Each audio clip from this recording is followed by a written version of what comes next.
नगर निगम को जो डेंगू का व्यवस्था होना चाहिए, एक भी नाला गड्ढा सफाई नहीं हुआ। डेंगू का प्रकोप अभी भी है और रहेगा। डेंगू लफ्ज सुन के अभी लोगों में एक तरह का भय प्रवाहित होता है। जो आदमी हल्का सा भी बुखार आता है तो वो फौरन चिकित्सक की ओर दौड़ता है। ये बात सही है कि हमारा बेगूसराय जिस हिसाब से प्रदूषण में मुक्त होना चाहिए वो हिसाब नहीं है। बगल में मेरा एक रिफाइनरी है, ये भी जो है सो प्रदूषण के लिए कोई कार्य नहीं कर रहा, किसी तरह का कार्य नहीं हो रहा। इसको जो चाहिए कि हेल्थ चेकअप कराना, पानी का सही व्यवस्था करना, हवा का सही व्यवस्था, कुछ नहीं। कहीं न तो वृक्षारोपण हो रहा है और न कहीं पर इसके लिए रिफाइनरी कुछ सोच रही। लेकिन ये जहर उगल रही है, जिस जहर उगलने से हमारे यहाँ लंग्स प्रॉब्लम, एजमा का प्रॉब्लम, खांसी का प्रॉब्लम, सेहत पर जो है सो इसका बैड इफेक्ट हो रहा है। शुद्ध क्या, ये जहर मिल रहा है, जल तो मिलता ही नहीं है। ये जल नल की जो व्यवस्था हुई है, ये जल नल कहीं भी कोई जगह किसी देहात में भी कोई काम नहीं कर रहा। सबसे ज़रूर है शिक्षा। जब शिक्षा होगा तो स्वास्थ्य भी होगा। शिक्षा पर सबसे ज़्यादा जोर देना चाहिए, लेकिन शिक्षा हो नहीं रहा है। नमस्कार, बेगूसराय फ्रंटलाइन में आपका स्वागत है। इस वक्त मैं पोखरिया में हूँ। पोखरिया में ग्रीन होम्यो फार्मेसी, यहाँ पर होम्योपैथी के जाने माने चिकित्सक मोहम्मद अबू बकर जी हैं। अबू बकर साहब 50 साल से होम्योपैथिक फिजिशियन है और होम्योपैथिक में अच्छा काम कर रहे हैं। ज़िले में जाना पहचाना इनका नाम है। ये चिकित्सक है। यहाँ पर असाध्य रोगों का इलाज होता है। हम इनसे बातचीत करने की कोशिश कर रहे हैं। अभी वायरल फीवर, डेंगू है और लोगों में जो है जाड़ा लग के बुखार आ जाना। कहा जाता था जो डेंगू मौसम चेंज होने के बाद डेंगू स्वतः ख़त्म हो जाता है। अभी तक डेंगू ख़त्म नहीं हो रहा है। इस पर मैं डॉक्टर अबू बकर जी से बात करने जा रहा हूँ। बेगूसराय फ्रंटलाइन में अबू बकर साहब, आपका स्वागत। हाँ, नमस्कार। मैं doctor Abu Bakar, Yadunand Sinha homeopathic medical college Darbhanga के प्रोफेसर हूँ। फिजियोलॉजी डिपार्टमेंट के एचओडी हूँ और मैं वक्त बेगूसराय में अपना क्लिनिक चलाता हूँ। छुट्टी रहने पर मैं अपने घर पोखरिया नियर स्टेट बैंक बेगूसराय के पीछे मेरा अपना निवास स्थान है, वहीं पर मैं रोगी को देखता हूँ। ये हमारा भारत वर्ष कृषि प्रधान देश है। यहाँ के लोग बहुत से अनपढ़ किस्म के हैं। एजुकेशन की कमी है और जो सही एजुकेशन होना चाहिए और प्रशासन का मदद होना चाहिए, वो मदद नहीं मिल रहा है। प्रशासन सिर्फ फाइल में ही अपने को अटका हुआ है। कहीं किसी तरह का स्वास्थ्य संबंधी कहीं कोई जागरण नहीं हो रहा है।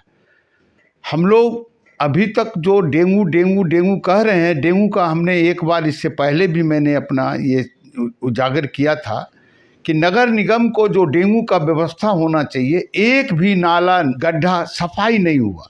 डेंगू का प्रकोप अभी भी है और रहेगा। ये डेंगू सिर्फ प्रकोप ही नहीं कर रहा, आदमी को जानलेवा हो रहा है। डेंगू का सही उचित चिकित्सा जो जगह पर होना चाहिए था, होम्योपैथ, आयुर्वेद, यूनानी, एलोपैथ, उसमें सबसे पहले रख रखाव इसकी ज़रूरत है। डेंगू लफ्ज सुन के अभी लोगों में एक तरह का भय प्रवाहित होता है। जो आदमी हल्का सा भी बुखार आता है तो वो फौरन चिकित्सक की ओर दौड़ता है। वहाँ तरह तरह के जो टेस्ट वगैरह होते हैं, वो टेस्ट में ही वो विलीन हो जाता है। सही ढंग से उसको न तो खाना मिल पाता है, नहीं सही ढंग से व्यवस्था हो पाता है। उसको जो होना चाहिए सही दिशा देना, वो दिशा नहीं मिल रहा। हर कोई पानी चढ़ा के पैरासीटामोल दे करके उसको बुखार को डाउन करता है, लेकिन उसका प्लेटलेट कहाँ जा रहा है इस पर ध्यान नहीं देता है। हम अभी भी हर चिकित्सक गण को कहेंगे कि भाई कम से कम इस पेशा को एक तरह का ये मत बनावे कि भाई हमें पैसा ही चाहिए। समाज कैसे जीवित रहेगा, जिसके लिए हम लोगों को सबको सोचना चाहिए। आपने कहा जो ये पेशा को जो है समाज हित में होना चाहिए, इसको पैसा ही नहीं है। क्या डेंगू में सही क्या इलाज आपके होम्योपैथिक में ही है या आयुर्वेदिक की बात आपने किया या रख रखाव?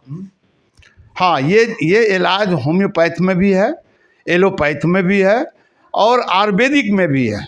लेकिन ये सबसे ज़्यादा है उसका बचाव के लिए सबसे अच्छा पोजीशन है कि वो रख रखाव, जैसे मच्छरदानी का इस्तेमाल करना, नाले का सफाई करना, गंदगी को दूर रखना और इसमें कम से कम 3 दिन प्रिकॉशन करना, बहुत ही प्रिकॉशन के साथ रहना। अगर सही ढंग से वो रहे और सही ढंग से इसका व्यवस्था हो तो मेरे ख्याल से ये डेंगू कोई ज़्यादा जानलेवा नहीं है। अभी मौसम बदलने के साथ डेंगू खत्म हो जाता था, अभी दिसंबर आने वाला है, डेंगू का प्रभाव कम नहीं हो रहा है, इस पर आप क्या कहें? ये डेंगू ही नहीं है, इसके साथ साथ एक टाइफाइड भी इसके साथ ऐड हो गया। ये डेंगू के साथ साथ टाइफाइड भी ऐड हो गया, जिसको मियादी बुखार कहते हैं। डेंगू मच्छर काटने से होता है, टाइफाइड में ये बात नहीं है। डेंगू जब इसका सही इलाज ट्रीटमेंट नहीं हुआ तो वो आगे चलकर जब इसका जो हीमोग्लोबिन घटता है, प्लेटलेट घट जाता है, तो वो धीरे धीरे वो मियादी का शक्ल ले लेता है, जो 21 दिन, 9 दिन और 21 दिन, 14 दिन, इसका एक ट्रीटमेंट का जो सही समय है वो समय पर अगर नहीं हुआ तो ये लंबा सफ़र लेता है। क्या जलवायु परिवर्तन हो रहा है, इसका भी असर है? आप देख रहे हैं दिसंबर आने वाला है, अभी तक जाड़ा नहीं आया है, मौसम नहीं बदला है, गर्मी उतनी ही है, मच्छर की संख्या वैसे ही बढ़ रही है। ये अक्टूबर से लेकर के ये दिसंबर में ठंड का पूरा प्रकोप होना चाहिए। 10 अक्टूबर से ठंड का आना चाहिए, लेकिन ये मौसम बिल्कुल ही बदल नहीं रहा है। अभी भी लोग पंखे चला के सो ही रहे हैं। ठंड का जो प्रकोप आना चाहिए वो अभी तक नहीं आया। फसल का नुकसानी हो रहा है, सेहत पर सही असर नहीं आ रहा, सेहत को बहुत ही डैमेज कर रहा। क्या इस मौसम में पंखा चला के सोना चाहिए? नहीं, तो मजबूरी है। ये पंखा कई कारण से लोग चलाते हैं, मतलब जो है सो मच्छर से भगाव करते हैं। गर्मी कभी ठंडा, कभी गर्मी, कभी ठंडा। अगर थोड़ा देर पंखा रुक जाता है तो फिर गर्मी पसीना चलने लगता है।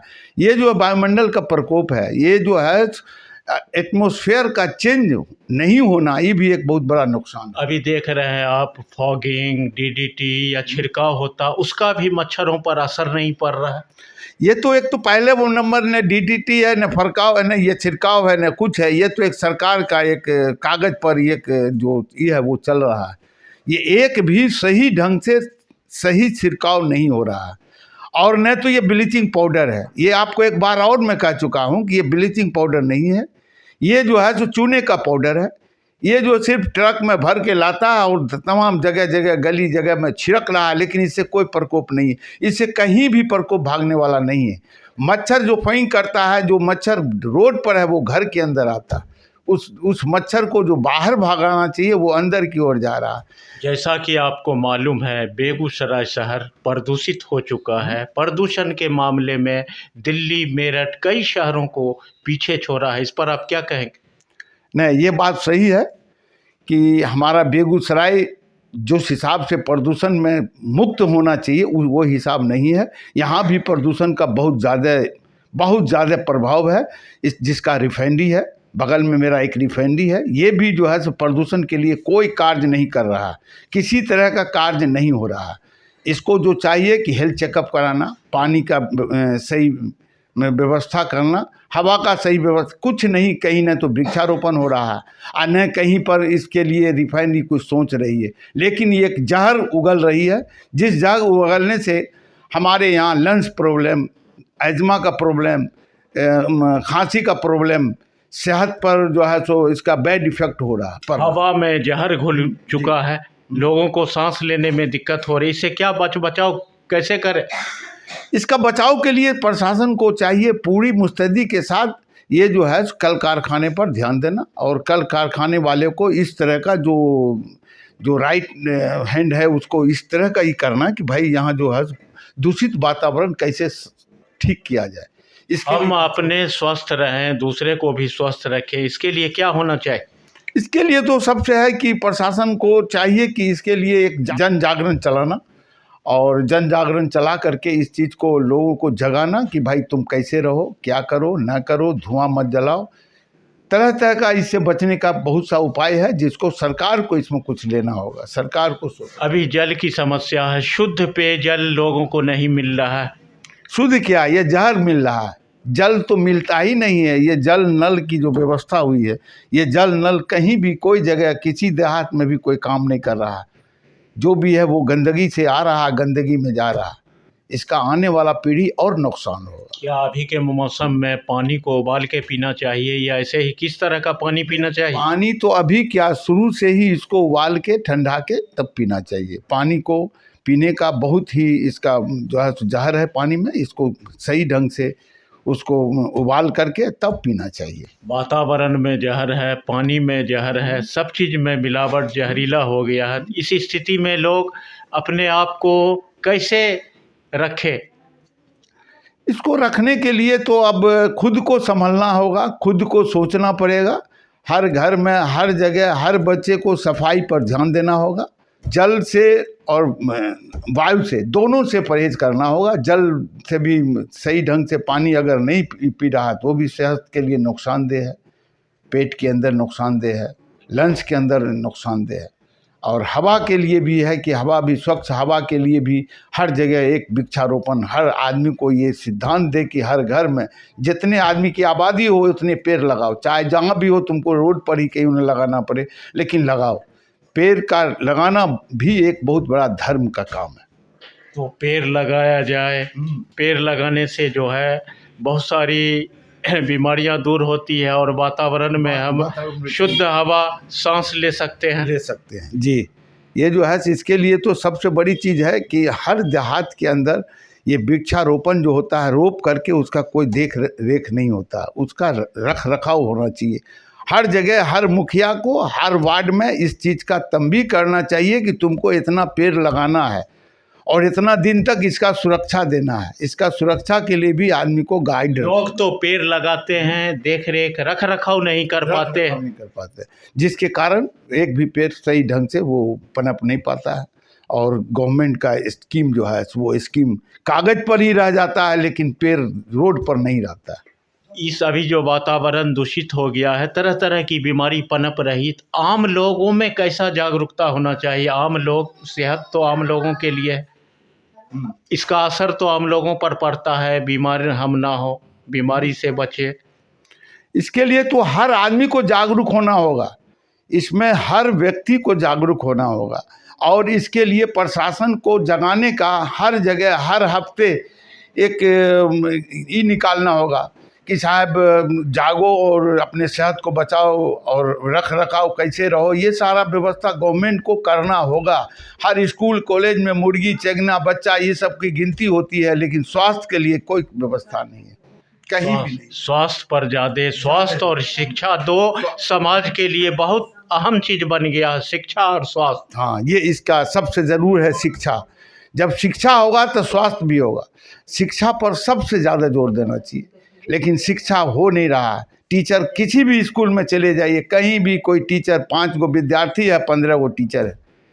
5 विद्यार्थी पर 15 टीचर है, लेकिन एक भी बच्चे को अगर 5 तक का पढ़ा ये नहीं आता, तो हो क्या रहा, कर क्या रहा, ये शिक्षक क्या कर रहे हैं? जहाँ भी जाइए तो देखिए कि 15 शिक्षक हैं, 5 गो बच्चा उस जगह। सब प्राइवेट स्कूल को तरजीह दे रहा है। आदमी हर हाल में प्राइवेट स्कूल में जाना पसंद कर रहा है, सरकारी स्कूल में नहीं जा रहा, इसलिए व्यवस्था नहीं है, एजुकेशन नहीं है। किसी का गार्जियन कभी स्कूल गया नहीं, कभी देखा नहीं। शिक्षा विभाग के सचिव जो है के पाठक ने अभी शिक्षा में सुधार के लिए काम कर, इनके काम को आप किस रूप में देख रहे हैं? काम को सिर्फ एक से संभालने से नहीं होगा, उसका काम बहुत सराहनीय है। उन्होंने जो भी लाए हैं सारा कानून सराहनीय कानून है, लेकिन समाज तो उसको यूटिलाइज करेगा। समाज को जागरूक होना होगा। पहले हर स्कूल का एक कमेटी होता था, निगरान कमेटी होती थी, वो तो अब ख़त्म है। वो टीचर तो आता है और चला जाता है, कब आया कब गया इसकी कोई जानकारी किसी माँ बाप के बच्चे को भी नहीं है। इनके काम को जो शिक्षा विभाग के प्रधान सचिव के पाठक के काम को लेके जो शिक्षकों में हरकम मचा हुआ, इसको आप क्या कहेंगे, किस रूप में देख रहे हैं? ये गलत है। ये जो है, जब शिक्षा है, शिक्षक है तो शिक्षक को उसके आदेश का कार्यान्वयन करना चाहिए। अगर उसके आदेश को कार्यान्वयन करता है तो ये हमारा शिक्षा बहुत ही आगे बढ़ेगा, बहुत ही डेवलप करेगा। लेकिन यह तो कुछ हो नहीं रहा।